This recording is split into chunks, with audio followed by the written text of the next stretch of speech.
What's up? How was your week? Great. Just got back from DataCon. Got to chat with a lot of awesome MSPs. What about you? Did you see there is a new version of Sora out? I've been playing with it this week. Oh, yeah. Wow, those were horrible. Yeah, but it does show what you can do with AI video generation now, which is kind of cool. Yeah, so Sora, for those who are listening and don't realize what just happened, both Eric and I had the new Sora, which is ChatGPT video, make videos of us. Mine doesn't sound like me at all, in my opinion. But then again, I don't know what I sound like. And if you watch it, youtube.com/@allthingsmsp, like, I know I have bags under my eyes. I know I'm a sleepy bear. But like, wow, the video version of me looks like I am on death's door. I'm not going to comment on that. Yeah. So what's been going on, dude? I know, like, we're both kind of traveling and stuff like that. So Yeah, let's where talk you about been? what's Where you going on. going? Big things coming up. The end of the month, you probably hear this middle of October 2025. End of the month, I'm going to be doing a lot of traveling. I'll be speaking at ASMC, which is the Apple Services Marketing Group or something like that. It's part of ASCII. In Philly the week after, I am speaking. I'm going to stop by the Unify conference in Miami just to swing by. And then I'm going from Miami to Orlando. I'm speaking at IT Nation on pushing yourself forward and, growing your MSP. So if you're there, come check me out. I think I'm speaking on Wednesday the 6th at 9 a.m. It's in the schedule. Just search my last name. You'll find it. And then the week after, I'm flying to California. I'm like literally coming. I'm coming. The week after, I'm going to California because I'm doing 2 panels at the Channel Pro Network in Irvine, which is cool because I have a lot of friends in LA and I'll go see some of them. Maybe we'll hit up Disney one night or something like that. From there, though, I have to fly to Florida to take care of my mom. That doesn't really matter here. And then I get to fly home, and then it's Thanksgiving. So like 3 to 4 weeks in a row of just straight travel. And I'm not freaking out about it the way one should, because I know that my team has stuff. Not that I'm not going to be disconnected, right? Like I'll have my laptop and my iPad or whatever, but my team can handle stuff without me. And I usually pre-prep. So like my emails starting, we're recording this on a Friday. Next Monday, we'll have a big disclaimer at the bottom being like, hey, I'm going to be gone from October, whatever it is, 27th through the end of time. If you need something, email support. Don't think I'm going to respond to you. Or I might at 4 a.m. Sorry. Like, something to that effect. Yeah, I actually ran into somebody who had to put that in their managed services agreement because people had the expectation that they were going to be able to get it, hold of the owner. And, owners do take vacation, people. You should. And if you don't, I'm sure we have an episode about it. Go find episode, insert number here. And if we didn't, maybe we should. We should, yeah. It's going to be one of those Fridays and another episode here at All Things MSP. Near.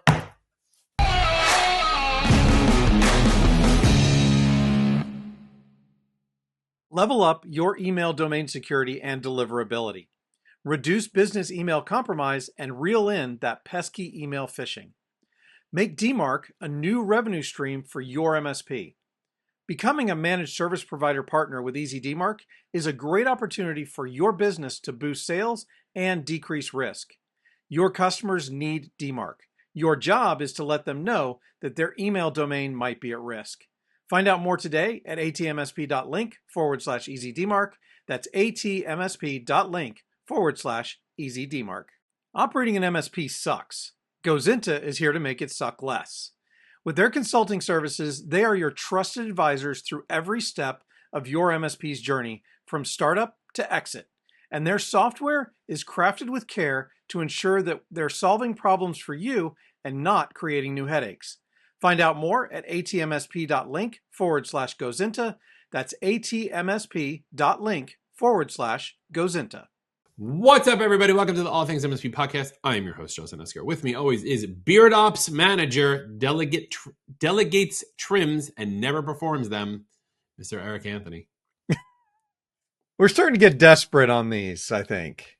I literally asked it. I was like, hey, give me some new stuff. And so this was the office themes. I have others. We'll get to them. 2001, A Space Odor. I glad we don't have. I'm really glad that like in the 1960s when we had cartoons, smell-o-vision was like a big thing, and I'm glad Right. that it doesn't exist anymore. Yeah.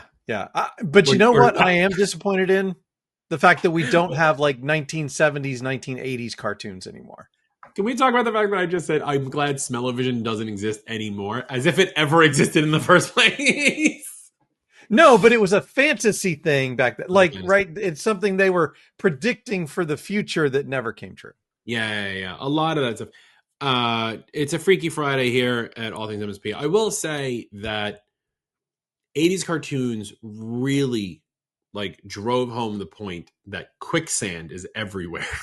Yes, it's a constant danger. It's a constant danger, quicksand. If your loved one has been affected by the 1980s quicksand problems, please reach us out at facebook.com/@allthingsmsp.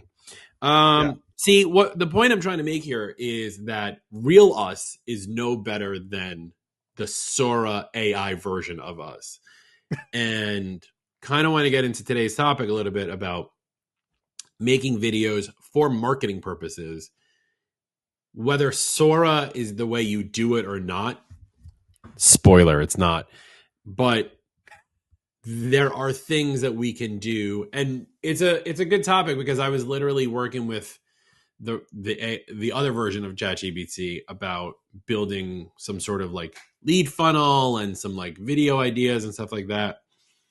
So it all started truthfully because we have a client who's bringing in an IT director who the CFO thinks the IT director is going to do help desk. I don't think that's an IT director's job. And so I was already in a bad mood. So I just wrote like, hey, ChatGPT, I'm in a bad mood because of this situation. What do we need to do? Because we've already done the SEO and the ChatGPT EIOU. And I was like, I've tried LinkedIn. That doesn't work. And for us, obviously, we have the Apple Consultants Locator. And I was like, what do we do? And so ChatGPT was like, I get it. That sucks. I'm like, don't pander. Don't do that. And it was like losing clients to internal hires hurts even more when you know you've built a system that they're walking into. Let's channel that frustration into an actual game plan. Now, I know we don't talk about this a lot. We're not going to talk about this today, but I know there's a very heavy topic about like people using ChatGPT for like psychology help and like the negativity around that. And this just right there, it does grind my gears a little bit because I was like, don't do that. Well, because it's super obvious, right? Yeah, it's a not real friend being like, they're there, buddy. Like that's basically what it's doing. Right. But it then what continued. Here's what I suggest. We split into 2 tracks, fast wins and long-term lead flow. So you're not sitting around waiting for all that SEO to pay off. And so the fast wins were pretty standard stuff that we all should do anyway. Reactivate existing relationships, lean into something. So do some content around, in this case, compliance and security, which is a big thing that I do talk about. Partner up with some companies. So find creative or video production firms that serve our customers and offer not to take care of them, but to take care of their customers kind of thing. And then try to get some better outbound messaging with our new badges because we're no longer ACNs. We're now Apple Premium Technical Partners. Fine. Okay. Let's get on to the long-term growth because that's where I want to talk about today. It suggested a content flywheel. Turn every service you're selling into a 60-second LinkedIn or YouTube short. And we're going to hit on that one. Tie these to case studies or pain points. And then it said we can map out a 4-week plan. Build a newsletter and do cold outreach, which I don't like doing anyway. And then it was like, okay, this, and it literally thinks that if we do these things, excuse me, we'll get to $2,000 to $5,000 a month in a particular client. So I want to hone in today on the LinkedIn and the YouTube shorts. Yep. Because there is value in doing this. And I know plenty of people who are putting out content that are quote unquote winning without being you know, we're not talking about Linus Tech Tips or MKBHD or whatever his name is, or Mr. Snazzy or any of those guys. Oh, Mr. Who's the Boss, who I do still like. But I know much smaller players that have like really won the YouTube game by putting stuff out there. And the nice thing is, like, on top of winning that game and getting clients from that, they're making money on YouTube also. Yeah. You know, people in our space, Tom Lawrence, for example, he does a lot and has done really well with YouTube, especially on the technical side of things. Our friend Matt Lee does a lot of video. And if you want to look at an MSP, well, I mean, Tom's an MSP, but his YouTube channel is more around technical content. If you want to look at an MSP that I think is doing a really good job of just talking to their clients on video, I would look at Bob Coppage from Simplex IT. I think he does an amazing job of just talking to his clients on, you know, quick, short videos. Sometimes they're a little bit longer, Right. but yeah, I mean, it doesn't have to be difficult. But I think this AI thing brings a whole nother dimension to it. No, 100%. And I've watched enough YouTube and other content to like watch those videos that are like, here's how you make money on YouTube doing faceless videos, you know, putting out meditation music that you've taken from a stock system and you loop it for 8 hours and whatever, you know. And that's not what we're talking about here. I will tell you that the virtual consulting YouTube channel, we haven't made to earnings yet. So we only have 401 subscribers. You need to have 500. And you have to have either 3,000 hours watched in 1 year's time, not calendar year, but just in 365 days, or 3 million shorts in 90 days. So to make money on YouTube, it's not hard. It is a process. I will also say that our number one video, and this is like an interesting fact, and we'll get to the AI part in a second, is what is MDM, which isn't even a video that I made. It was, well, that's not 100% true. I made the video. It wasn't my content. We have a syndicated content stream that we access, and I literally verbatim read what was in that thing and made a video of it. And to date has something like, I don't know, 62,665 views. And it's been up since, and that's in 5 years. It's about November 2020, 5 years. So 12,000 views a year on what is MDM. So there are ways to do this. And if we're going to get into the AI thing, there are, I think, in my opinion, the right ways to do this. Because the problem is with Sora video, as we saw in the cold open, it's not great, right? Because garbage in, garbage out. You know, I was Agreed. For the listeners, what you don't see is, like, Eric and I were talking pre-show. We do that sometimes.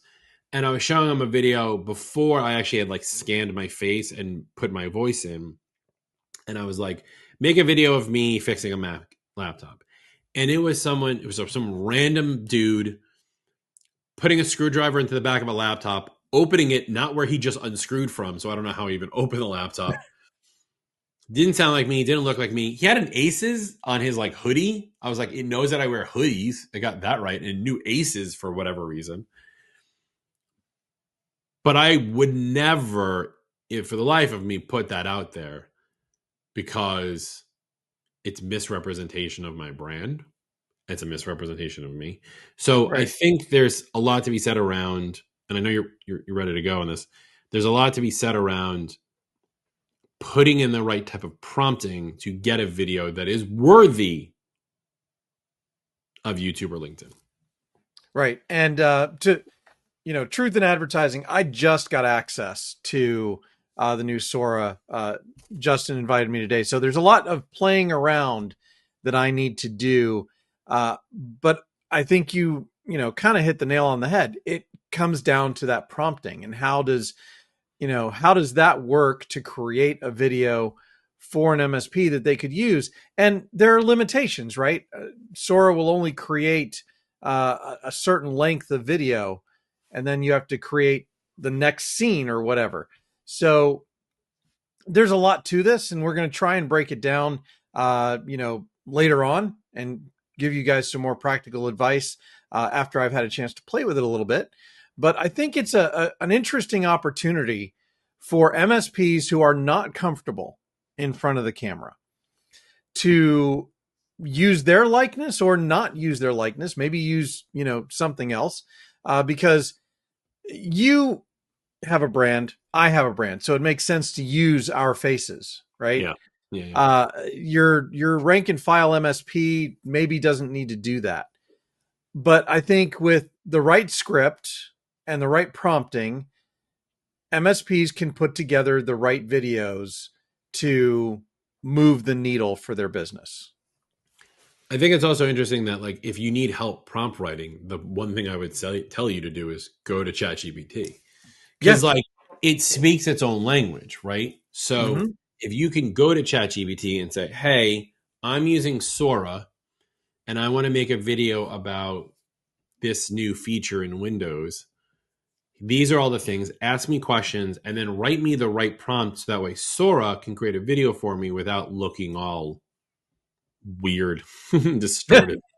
Yeah, and in your case, what somebody could do is, if they don't like being on camera, but they don't mind like their hands being on camera, they could actually film the disassembly of the laptop, Right. but then use AI voiceover for the script, and maybe plug in, the AI person in a couple of scenes just to break it up a little bit. That's definitely, that's a lot what people do on TikTok, right? Like a lot of TikTok videos, it's an AI voice. It's actually funny. If you have TikTok on your phone, there's a woman named Kat. I think her like username is literally like voice of TikTok. And she's the female voice you hear a lot. And the AI of her voice continuously gets things, like says things incorrectly. So there's videos of her being like, "Let's see what I screwed up today." And it's like, "Espresso, do, and she's like, "Espresso," but you can totally use a voiceover AI to do that as well. If you don't feel like really getting involved. I like your idea of just having the camera above it and doing the hands. If you have an iPhone with 3 cameras on it, you can use desk mode, which is a feature built into Mac OS to like record your hands as well, which is cool. But there's no reason why you have to be actually on screen really for any of it. You can use Sora or some of the other. Geo is another one, right? That's the Google one. I think it's called Geo. Oh, Veo. I call it Geo because it's Google, but it's not. It's Veo. Right. And it actually works pretty well. I think it was doing some things that the new Sora will do now for a couple of months now. Yeah. It'll also give you 9 fingers and throw your arms backwards in joints that do not exist. Hey, they all have their strengths. A lot of them have weaknesses. But yeah, I think that, okay. So my point here though, at the end of this is like, you should be doing some sort of video. Now, what do you want to do in your videos, whether you use AI or not? And that is, you want to talk to your customers. You want to talk to your current customers, and you also want to talk to potential new customers. So you definitely don't want to make videos of being like, "Here are 19 terminal commands you can use at home," because that's not what your customers want, because they expect you to do that for them. 19 terminal commands is a video for another MSP, right?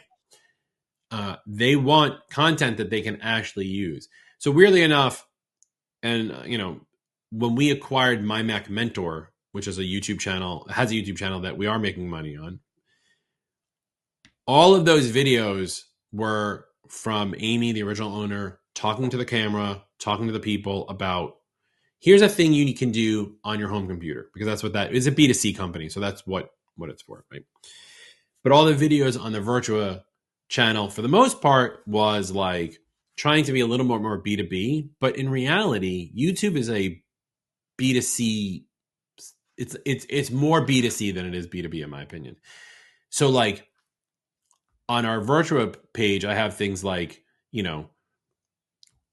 what do you do if you're not getting your 2FA codes, or like what USB cable is a USB cable because you don't know which one's which and there's different, types or whatever it is, or hiring the right people. These are all business topics, but they don't make it as far as some of the bigger ones. Like I said, what is MDM?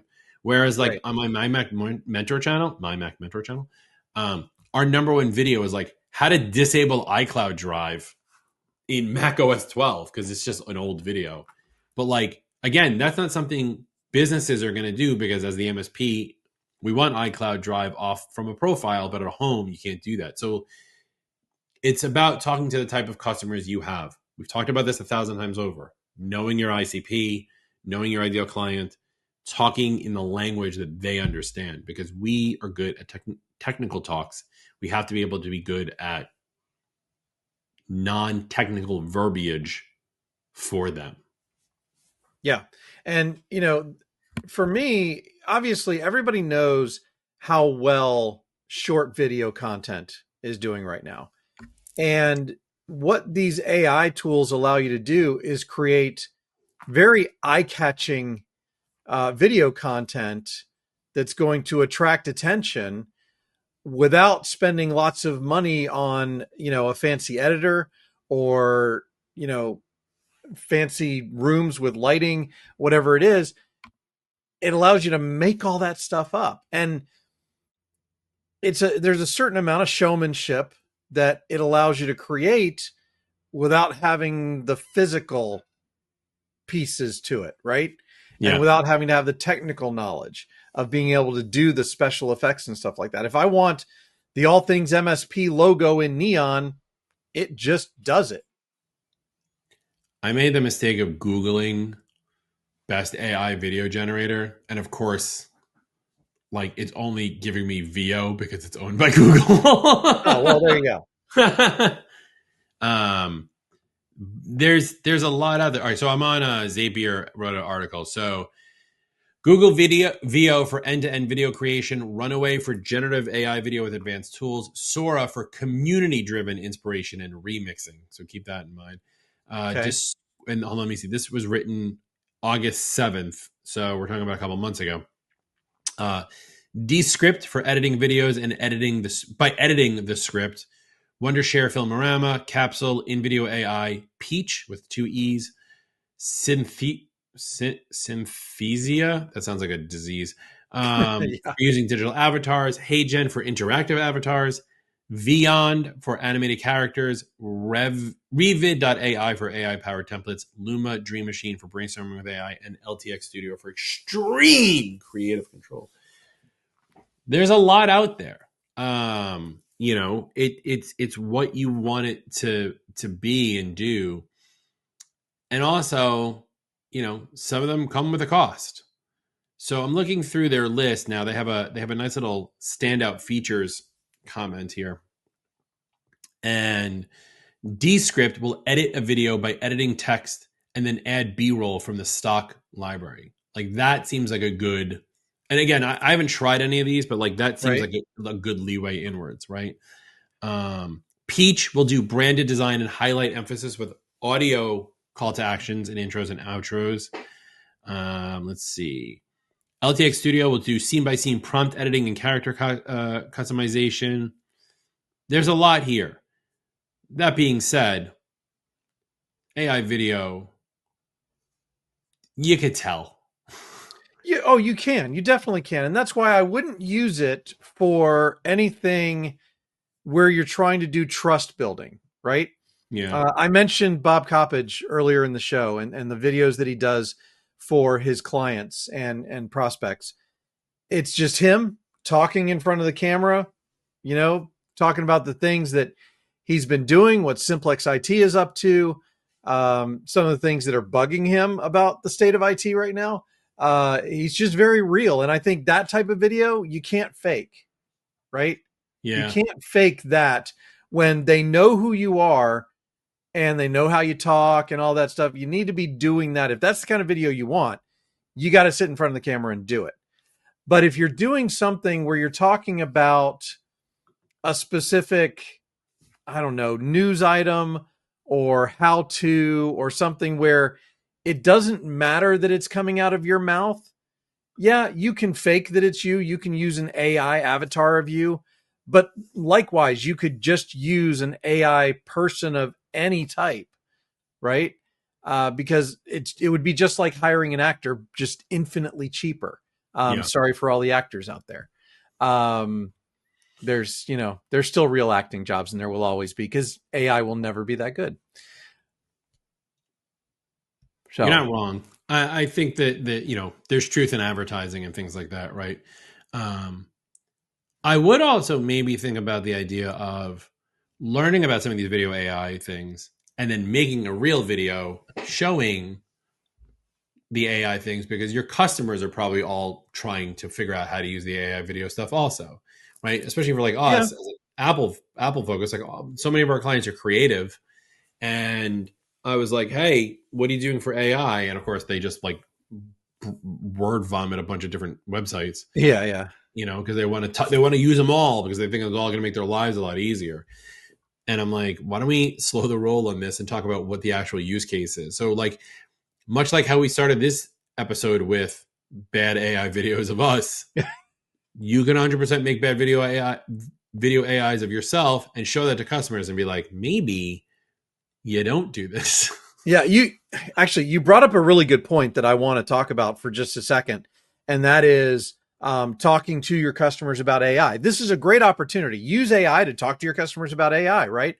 And the reason I bring this up is because I was just at DataCon last week, and I had several of the like outsourced marketing, cold calling, outbound SDR type of companies tell me that their most effective outbound callings for setting meetings right now is around AI. Yeah. And so your clients and your prospects have a huge hunger for information about AI that really needs to come from you. And so using AI to tell them that you're ready to have those conversations, have those meetings, is probably a really good idea right now. I will say also that I've been working with my cybersecurity firm to create a package for us to offer to our customers to do acceptable use and company policy around AI. Uh-huh. And clients are very interested in this stuff. So work with your cyber firm if you're not right, if you're working with one, or help write yourself blanket policy, things that you can rinse, wash, and repeat and sell to your customers. Look, AI is not going anywhere anytime soon. This is not, unfortunately, not like an NFT kind of situation. As we see it, everyone's trying to shove AI into everything. I have a paper book here that probably has AI in it. But being on top of it and using it, and don't like try to put blinders on around what's out there. Do play with all these things. Do try them out to show your customers what it can and can't do. Do make videos and put that stuff on YouTube and LinkedIn to like keep promoting your business. Because I know we kind of we shifted a little off topic from that. And you can use the AIs to make those videos and then follow it up with like, see, I told you it's garbage. Like stuff like that. It's fine, but get that stuff out there, because building those pieces, and who knows who you may attract as a potential customer when you're putting out that stuff also, because they go, oh, that MSP is using AI and we wanted to learn about AI. We should talk to them.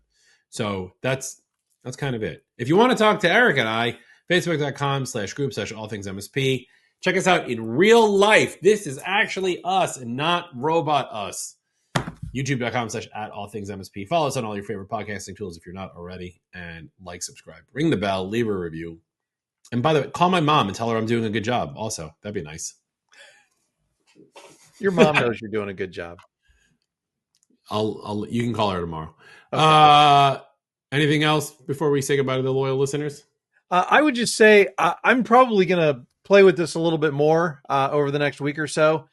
And although I will be at Team Logic IT, as you are watching this in its debut week, I will be at Team Logic IT Owner Summit in Arlington, Texas. So shout out to all of our Team Logic IT listeners. But I'm going to play with this. I'm going to do some examples, and when I post them to the Facebook group, and of course you'll have to be in the Facebook group to see them, I'll post the video, but I'll also post the prompt I used to create that video, so you get an idea of what went into that and why it may have failed or succeeded. I also encourage you, create your own videos, post them to the Facebook group. Let us all have a laugh, or help us all learn. Either way. Yeah, I'm down with that. Cool. Do that. Do it all. Do everything. That's Eric. I'm Justin. Bye.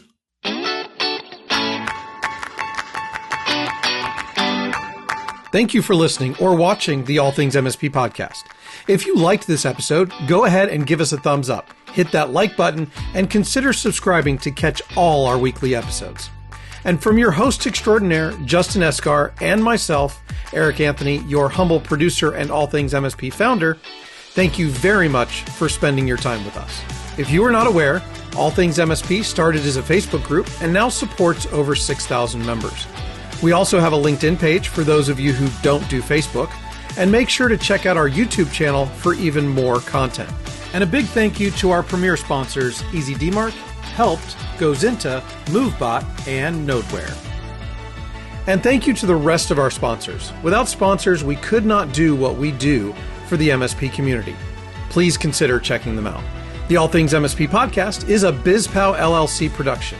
The views and opinions of the hosts and guests are their own and do not reflect the thoughts and opinions of any employer, vendor, sponsor, or random taxi driver in the Metro DC area. Be sure to join us next week for another exciting episode.